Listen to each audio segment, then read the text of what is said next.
Hello backpackers, this is Juan Barut from Juan Backpacks. I'm here today to give you a first look at the newest purchase that I've made. It's the Gossamer Gear G4-20 pack. This is just a first look, not a review. I haven't really used the pack in the field yet, so I feel like I'm not going to do any reviews until I've got some extensive experience with it. But I wanted to kind of tell you a little bit about why I purchased this pack, talk to you about some of the features that drew me to this pack, and then also talk about a bit of a load test I did where I took my normal base weight plus my BV500 with 10 pounds of additional weight inside the BV500 to simulate food and water that I typically carry, like a longer food and water carry, to see how it would feel on my back, and I did that for 2 or 3 hours at a time. So those are the three things I want to talk about today. So, why did I buy this pack, G4-20? I already have a Mariposa 60-liter pack. Well, the biggest thing that drew me to this pack was my experience with the Mariposa 60 in the Sierra during a through hike of the John Muir Trail. During that through hike, I realized that the 60-liter pack had room, my stuff fit in it, but I felt like I had enough, I had extra space, and that if I was going to do an actual through hike and do more distance hiking, that I needed a pack that would pack tighter with my ultralight base weight. I've got a base weight of just under 10 pounds, like 9 point something ounces. And then you add in a BV500, which uses some space. Sometimes I have to use it, sometimes I don't. And then I bought the 60-liter pack to get in my additional fly fishing gear. Well, when I'm focusing on through hiking, a lot of times all I'm doing if there's water around is taking a Tenkara rod, which is telescoping fly rod, a little bit of line for the Tenkara rod, and a very small foam fly box. So that's minimal, and I don't need the room that I needed in the 60-liter pack. So that's what drew me, plus my experience with Gossamer Gear packs. I like them because they're smartly designed, they're minimalist. The weight to cost ratio is, weight savings to cost ratio is really nice. The price points are nice. And so I actually saved this pack. The G4-20 was it's just under $200 normally. I got a really good deal on it during one of their sales. And it enabled me to go from my 31 ounce Mariposa down to 25 ounces with the G4-20 and get a better packing system for my ultralight gear when that's what I'm focused on. So let's take a look at some of the features that drew me to this pack. You can start with the roll top at the top here. So roll top design, love the roll top design on packs.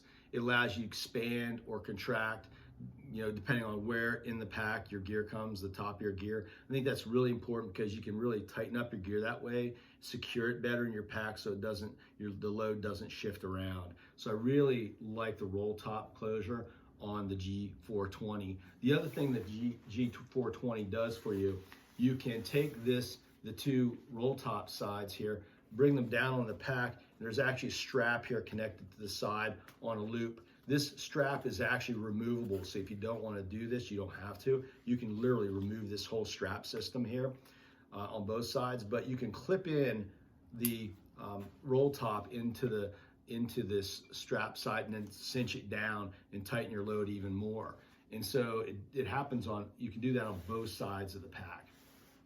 The thing I like about this is that you can secure your load better. Again, I'm harking back to my experience with my Mariposa in the Sierra during the John Muir Trail. And what I found with my BV500, I didn't have enough gear to stuff around it to keep it in place in the pack because I had a lot of volume in that pack. And what happened was it would tilt and shift in there. And then over the course of 8 hours of backpacking, you're gonna feel that a little bit when your barricades tilted or shifted to one side or the other. And what this clip does, it helps secure these sides down and actually just kind of tightens up your gear. And then, keeps everything packed in nice and tight. And so your gear doesn't shift around. Really like that. I actually, when I first saw these straps on their website and saw that they could be removed, in my head, I thought I would be taking the straps off, but after seeing how they function, probably gonna keep them there. The other thing that I liked about this pack that deals with the load in the top is the strap across the top of the pack here. It's a little loose now because I don't have a full load. I just got like this one of my smaller summer down bags in here, but just to give it some volume. But there's a strap that goes across the top. Again, it uses a toggle system and a loop here, so you can pull this off in seconds, and then it clips in across the top of the pack. I like this for a couple reasons. One, when I did my kind of simulated load test with my BV500 in here, it really helps secure the BV500 inside the pack. Again, just one more thing to keep it from tilting from side to side. The other thing I like about this strap is that you can put a rain jacket, if it's a rainy day, under here just in case you need it really quick. Usually my raincoat anyway, rain jacket goes on top of my gear inside my bag, but it's just nice to be able to pull it out, put it underneath that strap. If I have a wet shelter, I can put the wet shelter in here in the morning, and then when I find a place to stop and lay it out and dry it over lunch, which we did many times in the Sierra, I can do that by having the shelter handy there on the outside of my pack and don't have to stuff it inside. And so I like that feature, this strap on the top, because I think it served a lot of purposes, and I'll probably be keeping that. I probably would not put a bear can under this strap. It's only a single strap. I've seen some packs with Y strap designs, and they probably hold a bear can more securely. I just don't know the reason you'd want to put that much weight on top of your pack, because I just don't think it's good load management to do that. Maybe if it was an empty bear can, I would throw it on top, but with the single strap, the chances of that thing slipping out are pretty high, I would say, especially if you're in the Sierra and you're going over a pass or something like that, and your bear can is unsecured and it slides out of the strap and then rolls down the hill, bounces down a cliff. You're not getting it back. So I'm not sure I'd put a bear can up there. So that's the closure system and strap system on top. The other thing that I saw when I purchased this pack was these static cords here. It's static, it's not stretchy. And then obviously you can use this button here to tighten that up. I actually intended to take this off the pack just to cut some weight along with some other things when I first got it. But once I loaded my gear in here and the BV500 in here with the simulated food and water weight, I realized that this strap system on both sides here like this, these cords can be cinched down nicely, and it really just locks that bare vault in place, locks that load in place. And so I really like the fact that these cords are here, and I'm gonna keep them. It just really made them stick. Again, back to my past experience, like load shifting and things like that, like this will help to stop that, so I like it. So I'm gonna keep it. The pockets on the side, we're already on this side, so we might as well start here. This is the water pocket side. You can see it's angled. And I know from experience, this configuration is pretty much the same as my other Mariposa pack. And I know I can fit 2 smart water bottles in here. And I know I can roll up my Be-Free Catadine filter and put it inside here in the bottom of the pocket as well while I have the water bottles in there. So I think this pocket is perfect for that use. On the other side, there's one long pocket, and that's really the shelter pocket. Get rid of that strap. The shelter pocket here, so I can fit both my Gossamer Gear 2 fits in this pocket, and not at the same time, obviously. The one fits in this pocket as well, so it's a great shelter pocket. And I can also see putting my Tenkara rod down in here, and so that along with my shelter. So this is a perfect pocket for my organization. On the front of the pack, you've got this huge mesh pocket. I like the mesh. It's up top here, and it's stretchy, so you can adjust volume, and it secures things in place. And then it also has fabric here near the bottom of the mesh, so that if you're setting your pec down and it's rubbing against rocks, you don't just have mesh going the whole way down. I really love that smart design here. And so if you look, I can put my arm in here up to my elbow and walk it around in there. There's tons of room for stuff on the outside of the pack you might want to have handy, or just can't find a place for it inside your pack. The other feature that drew me to this pack is really something really small, but I like it. There's a zipper pocket in the top of the pack, and it's got a zips across here. It's really small. There's not a lot of volume there, but for keys, like I use this pocket. I have some of this on my Mariposa just for like my keys and things that my wallet, things that I'm not gonna be wanting to pull out, honestly. And that way I keep them separate from the gear inside my pack that I'm constantly digging through and pulling out every night. because I'm afraid like if I put my keys in there or if I put my wallet in there, I'm going to pull some gear out and then that's going to come out with it. And then I'm going to realize, 50 miles down the trail that I don't have it anymore. I don't have my wallet anymore or anything like that. So I love this pocket for that reason. And it's really small, and so, but it's good for that stuff. So turning the pack around here to the back of the pack, I like the straps on this. They're not overdone so that you're wasting weight, you're adding unnecessary weight, and they're not underdone to where you feel like you need extra padding. Again, when I simulated weight for 2 or 3 hours at a time, 2 different days, the straps worked out really well. Again, not a review here, but initial impression is the straps are going to be sufficient. Very similar to my Mariposa straps, and they were sufficient for a month on the John Muir Trail. I like the D-rings here. You can see already I put a carabiner here for my InReach Mini, and then on the other side I just put a thermometer on there. So I appreciate the D-rings. Put a couple little pieces of gear on your straps. The big feature here I like in the G4-20 is this pull-out sit pad. You got 2 stretchy pockets, top and bottom, to secure the sit pad. It adds structure to the pack. This is a frameless pack, but this pad adds structure to the pack, and I like it because I use it a ton on my Mariposa, pulling this out, using it to sit on, actually using it to put gear on when I want to keep some things organized and I'm digging through some stuff. And so I love this sit pad integration here and the fact that it's adding some rigidity to this frameless pack. The hip belt is sewn in, so unlike the Mariposa that Gossamer Gear makes, where the hip belt is separate and you can take it off, this is permanent, it's sewn in. Unless you're a madman and you want to cut it off, right? And so I like a hip belt anyway when I'm carrying like 25 pounds or so, give or take.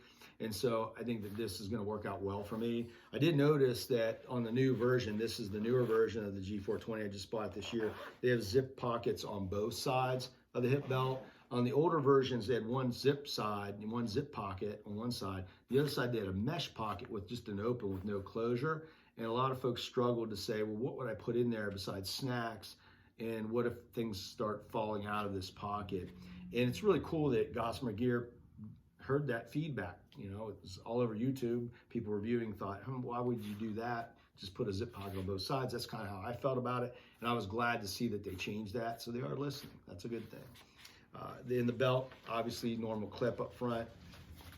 You can secure it here. So all around the pack really looks like it's going to do a great job for me. It's got all these smart features worked into it without adding a ton of weight to the pack. And that's what I really appreciate about it. Everything that they do to it, I feel like enhances the pack without adding unnecessary weight to the pack. And I'm looking forward to getting it out on the trail. Now, let's talk just briefly about my load test. This is not an extensive in the field load test, but it's kind of an initial load test, that I did. So basically what I did was I put all my ultralight, because I have just under a 10-pound base weight. So I put all that gear that I'd normally put in a pack, I put it inside here to make sure it fit. Everything fit perfectly. Then I put the BV500 in there and put 10 pounds of bottled water inside the BV500 to simulate what would normally be about 10 pounds of water and food weight that I would carry. So when I did that, and while I was walking around the house and doing some chores, doing some cleaning and just some projects around the house for about 2 or 3 hours at a clip, 2 different days. When I did that, I really felt like this pack carried that weight extremely well. We're probably somewhere in the neighborhood of 23 to 25 pounds because I've got, again, about 12 to 13 pounds, like somewhere around, let's just call it 13 pounds with my base weight plus my BV500 is around 13 pounds plus the 10 pounds. So that's 23 pounds, maybe add in a couple pounds just for good measure. So I was probably in that 23 to 25 pound weight range in the pack. And I believe that the pack's supposed to carry comfortably 25 pounds, and then the top end is 30 pounds. Don't, quote me on that one, but I'll put it below here. And it carried that weight, around 25 pounds very well. As a matter of fact, I carried similar weights in my Mariposa, and for me, I felt like this carried better than my Mariposa. Now, don't take that the wrong way, please. Love my Mariposa, but every person's body is different, right? Gear is different. That's one of the things that we see, I think, in reviews. You know, you want to like do your homework on YouTube before you select something. But I think until you put that gear, especially if something you wear is, you know, kind of integrated with your body, like a pair of shoes, something like that. When you wear it, that's the real telling point of it. And I think that this pack, this is a medium-sized pack, and it just fits my body really well. It sits just right on my hips, and the shoulder straps fit on me just kind of perfectly in the right spot. And so for me and my body type, this thing just carries so nicely at that 23, maybe 25 pound range. And it was super comfortable for 2 or 3 hours at a clip. So I felt like it was almost an extension of my body. Again, I'm not saying that this G4-20 is going to do that for you. I want to be really clear about that because, again, harking back to this idea, you know, everybody's body is different, shapes are different.